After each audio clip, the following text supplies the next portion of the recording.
A spirit of violence has been unleashed upon this earth. It's always been here, but it's gone to another level. We've been warning you that this was coming. The thief comes to steal, kill, and destroy. We've got a lot to talk about. It's not going to be a long show, but we got to get right into it. Let's go.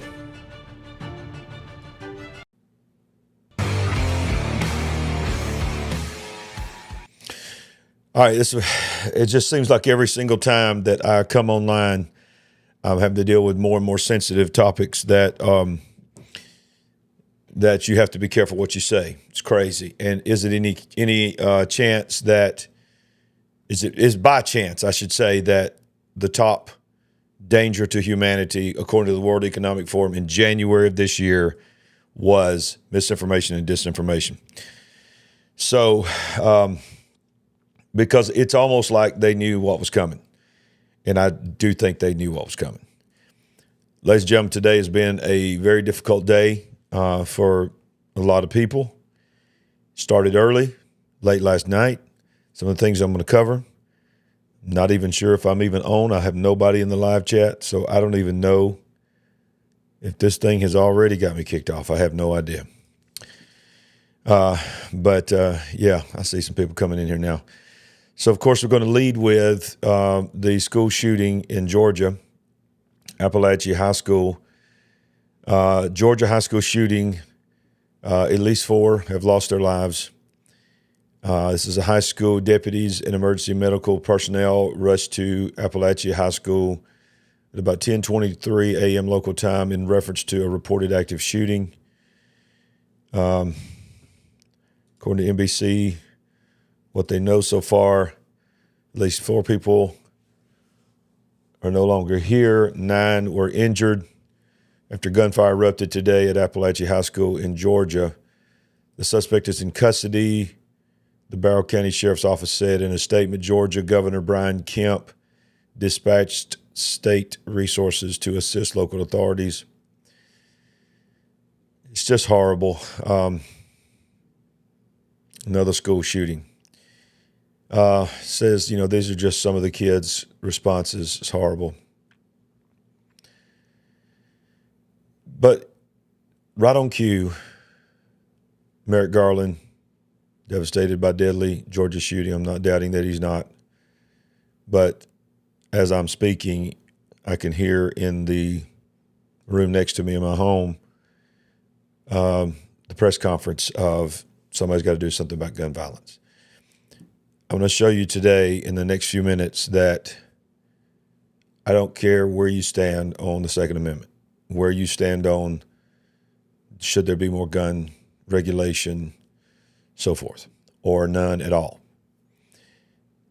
Every single time something like this happens, that's all we hear. But no one wants to deal with the true issue here. The true issue here is, and I know it's difficult to deal with it when you don't believe in a God. And by the way, or you're actually actively serving the enemy of God, Satan, and you're being led by demon spirits. I'm going to be very, very real with you right now. Jesus warned us about it all. The Word of God has given us instruction on how to handle anything that comes in our life. If we just read it. He said, let me tell you something about your enemy.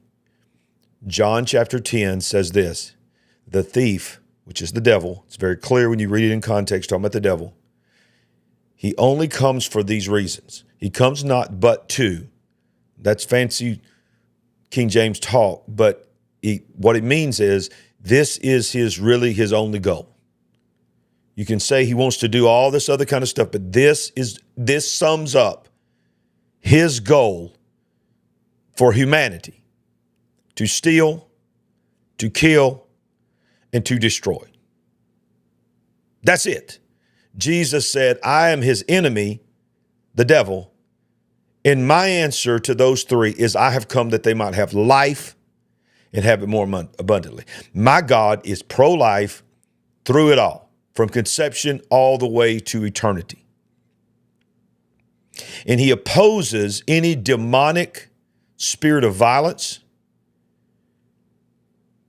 Name the spirits, whatever you want to name them. Name them Beelzebub. Name them whatever. Name them spirit of Babylon, spirit of Moloch, spirit of Baal, Jezebel. Name it whatever you want to. And these are very real demonic entities in roles within the demonic realm. But here's the bottom line. It's the devil. He steals, he kills, and he destroys. And I got news for you. If somebody has that spirit on them, they will use a rock, they will use a knife, they will use a baseball bat, they will use a weapon. Because when someone is being led by that spirit of John chapter 10, they will find a way. And by the way, this is not a show about the Second Amendment, but I want to clearly say that anytime you ever hear that discussion, let us all be real and let us all admit that we understand what is going on here. It is about taking away the protection of the law-abiding citizens, not just against the criminals, not just against those that would do us harm. But can I tell you something? Boy, I tell you what, I'm walking up to the edge every time I get on this camera. The Second Amendment is not there for hunting. The Second Amendment is not there even to protect you, number one, from those that would harm you like criminals, although it is. The Second Amendment was to protect you in case of an uprising in the government and in the land. I'm not calling for violence. I'm not calling for anything. I'm just saying defensive protection. Boy, I better hush right now.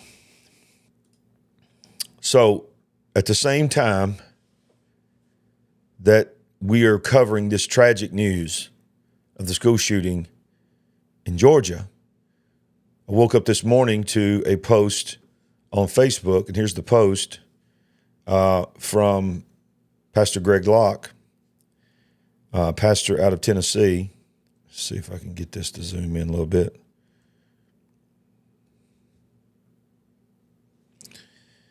Hang on. These are pictures from within his house of bullet fragments. This is the headboard of his daughter inside his home. Look at that. These are all the bullets that were outside of his home when the police were there. This is his truck, his vehicle. This is his truck. Now, this is what he says. I'm going to go back to this article here. From the Tennessean, it says 30 to 40 gunshots fired at Tennessee pastor Greg Locke Wilson's county home. Dozens of gunshots were fired at Global Vision Bible Church pastor Greg Locke's home, garage, and vehicle late Tuesday, according to the Wilson County Sheriff's Office. There were no injuries, according to the Wilson County Sheriff's Office Captain Scott Moore. The shooting is being investigated, but no arrests were reported connected with the case. Now, when you listen to the rest of this, deputies responded to the pastor's home around 10:30 p.m. Tuesday and found 30 to 40 shell casings around the house, garage, and vehicle. Locke posted on social media that the security footage shows a person unloaded an entire magazine from an automatic into our house, garage, and my truck. Locke said, "We pulled into the driveway 1 minute after the shooting occurred. And one person was at home near the church on Old Lebanon Dirt Road at the time of the shooting.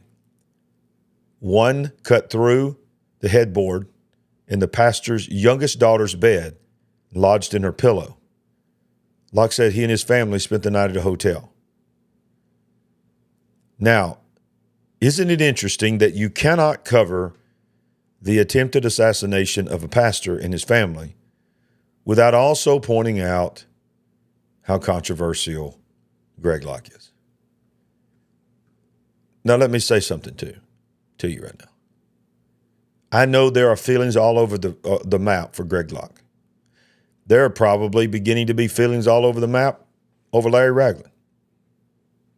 There are heresy hunters that have made a living, and quite a good living, on dissecting pastors like Greg Locke and some others that believe in the Spirit of God, believe in deliverance. I'm going to say something. Let us not forget. Let us not forget that just a few weeks ago, we were covering all over the world the attempted assassination of a former president and the leading candidate for president, Donald Trump. It has been memory hold. People don't even talk about it on the news anymore. I'm going back to Greg Locke, but I want to say something. I want to remind you of what was said the day of that event in Butler, Pennsylvania, and up to a couple of days after. It was, we've got to tamp down the rhetoric. We've got to change the way we talk about each other. Because, that was their way of not accepting responsibility for riling up the people to believe that this man was such an evil person that he had no right to exist. And we couldn't get him all the other ways, so we got to get him this way. We have been trained by the John 10 enemy of this world, of God. And that is the enemy. When I say the John 10 enemy, if you came in late, I want to remind you that John 10:10 says, the thief comes not but to steal, to kill, and to destroy. That is the constitution of the demonic realm. That's the constitution of the demonic realm. Everything they do, every demon, every fallen angel, every person being led by those spirits, possessed by those spirits, used by those spirits, ultimately have one of three goals, if not all three: to steal, to kill, and to destroy. What do we see happening all over this country? Like nothing we've ever seen. Worse than a movie. We used to say this is like a movie. This is worse than a movie because this is real life. Gangs, by force, taking over apartment complexes in what is supposed to be a free nation. People dressing up like utility people, delivery people. We all get things delivered all the time. Now they're putting a vest on, acting like they're from this company, ringing the doorbell, wanting to convince you to let them come sign for something. And if you don't, and if you do, they just push the door in. If you don't, they kick the door down. Come in and steal and kill and destroy. 2 days maximum after Butler, Pennsylvania, they were coming back to this man we cannot allow this man to be president. He is worse than Hitler. He's this, and this. When you've got mentally, I'm not even talking about demonically possessed people. I'm talking about people who don't have the mental acuity to process that. They're already going down a road of places in their mind that they shouldn't be, and they're getting fed this stuff over and over again. Same thing with Greg Locke. I could care less how you feel about the doctrine of Greg Locke. I could care less how you feel about the doctrine of Larry Ragland. You're watching the show, so you either watching the show because you're a hater and you want to see what I'm going to say, or you watching the show because you like what we do. But here's the bottom line. It doesn't matter if the theology of someone or even the politics of someone doesn't line up with you. You have no right.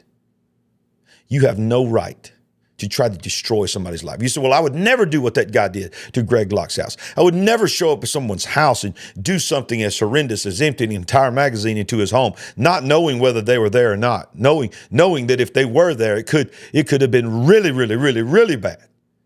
That guy didn't know that, whoever he was. I want to say something to you, heresy hunters, that's on YouTube and all these other places. You have built a ministry on doing nothing but tearing down. Dare I say, you have built a ministry on doing nothing but calling out other preachers you don't agree with. And watch this. You think you're taking the religious high road? You think you are doing the Lord's work? No, you are stealing people's peace. killing and you're destroying. And by the way, I'm not saying that you're going to take somebody's life, but you've tried to assassinate them digitally, ruin them. Just laugh at people, mock people. Not people that are out there sitting in a pentagram praying to Satan, not people out there that's, vampires or whatever kind of stuff and a part of the World Economic Forum. No, you're spending your time hyping up people against people who are preaching Jesus. Maybe they don't line up with you completely doctrinally. Maybe there's some flakes out there. There are some flakes out there. Not maybe. There are some flakes out there. But I got news for you. There's some flakes on every side. There's some flakes politically on Republican and Democrat side. If anybody's on here, I don't care how you feel about Greg Locke. This is, you come in here in the live chat right now, start talking bad about Greg Locke. You're the problem, not Greg Locke. I'm not endorsing Greg Locke. You're the problem. The man's family had someone empty a gun, and there are people on YouTube right now saying things without saying them. He deserved it. You ought to be ashamed. Let me ask you a question, preacher. Let me ask you a question, high and mighty Christian. Let me ask you a question, controller of the Bible narrative of YouTuber. What does it take to get to heaven? Can you tell me that? Can you tell me the way to heaven? I'm waiting. Does it have anything to do with speaking in tongues? Does it have anything to do with what name you baptize in? Does it have anything to do with whether you believe in the Trinity or believe in oneness? I have beliefs on all of those, by the way. Steadfast beliefs. Does it have anything to do with what version of the Bible you preach out of, as long as it's the Bible? Does it have anything to do with whether you dance and shout or whether you sit still? Does it have anything to do with whether you believe in casting out devils or not? No.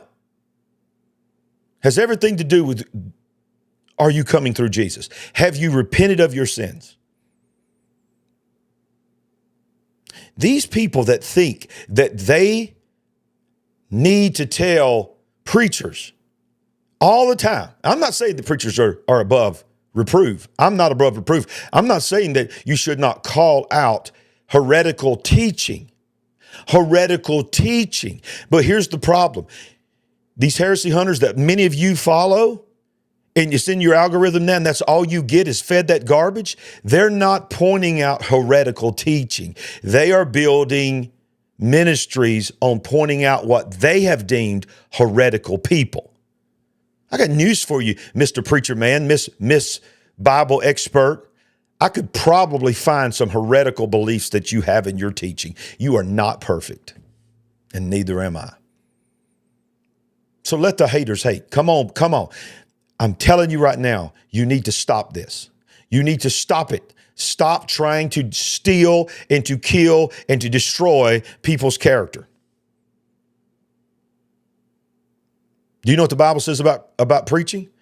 He says, how can they believe in what they have not heard, and how can they hear without a preacher?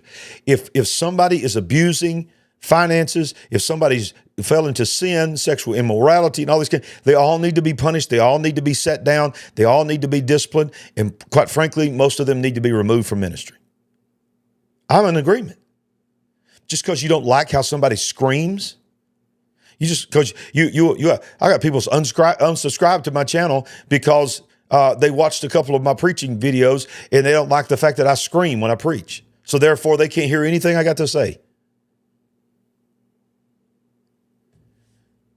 You are part of the problem.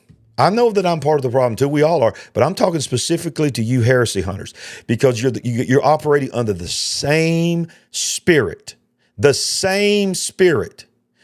is politically happening, that's causing the attempted life on politicians and now the attempted life on pastors.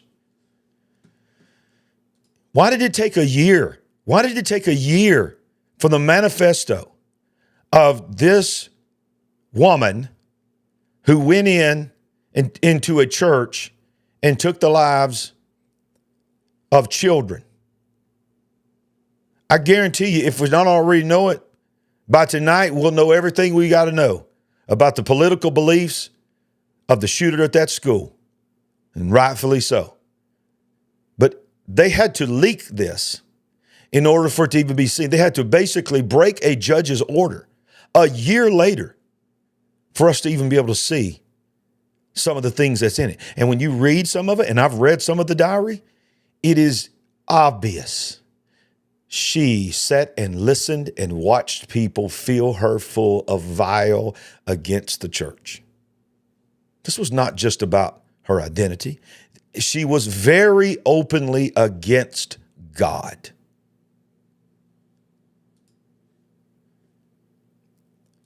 I'm not even looking at the live chat because I got a feeling if I do, I'm going to get mad and say some things I shouldn't say. But just go ahead and just do your thing. You be you and I'll be me. Record high hostility and violence against churches in America. So you don't hear about this, do you? Nobody's reporting about this. Hostility and violence against churches in America are at an all-time high, according to recent Family Research Council. They documented more than 430 instances in 2023 alone, more than double the number in 22. That's an 800% increase in incidences since 2018, and an average of 39 attacks against churches in America every month. Look at the chart from 2018 to 2023. Are you a part of the problem? Are you a part of the solution? What happened to humanity and their ability to agree to disagree? Do you know I am unashamedly a Pentecostal. I am unashamedly a believer in the power of God. I am unashamedly a believer in the power of deliverance. But I have many friends, close friends that are pastors, that are Reformed Baptists, that are cessationists, that don't even believe what I believe, what I just said, is even biblical. But I consider them to be friends, and I think they consider me to be friends. We just agree. When I say biblical, they just don't believe their biblical interpretation lines up with me. We agree to disagree. But I got news for you. It's not the norm. It's not the norm. People cannot, just like when the wang came through, whether did you get the ouchie Fauci or you didn't, family relationships, lifelong relationships was torn down the middle.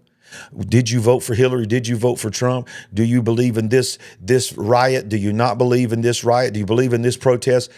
Burned bridges left and right. And now we have created a spirit of violence in this nation. And we only hear about that much. But in every city, and even now in the rural areas across this country and around this world, it is becoming more violent and more violent. Used to be when violence was erupting, the church was the refuge. Now the violence is spilling against the church. But you know why? Oh, y'all ain't going to like it, but I'm going to say it. It's a law of God. Whatever you sow, that shall you also reap.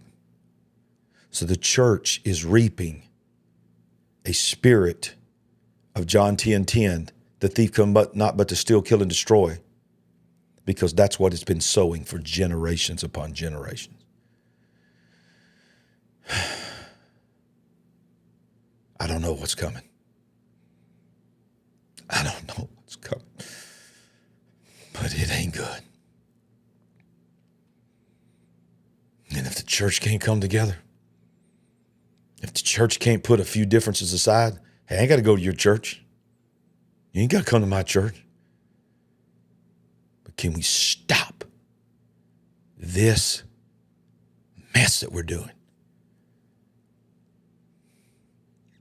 There ain't but one answer. We need revival. Now, I know the Bible talks about the great falling away, and buddy, it is happening. The same Bible that I read that talks about the great falling away talks about a remnant. And the remnant is rising.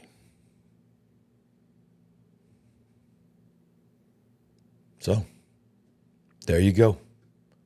Are you going to be a part of the problem? Or are you going to be a part of the solution? I'm going to call out stuff. I'm not afraid to call out stuff.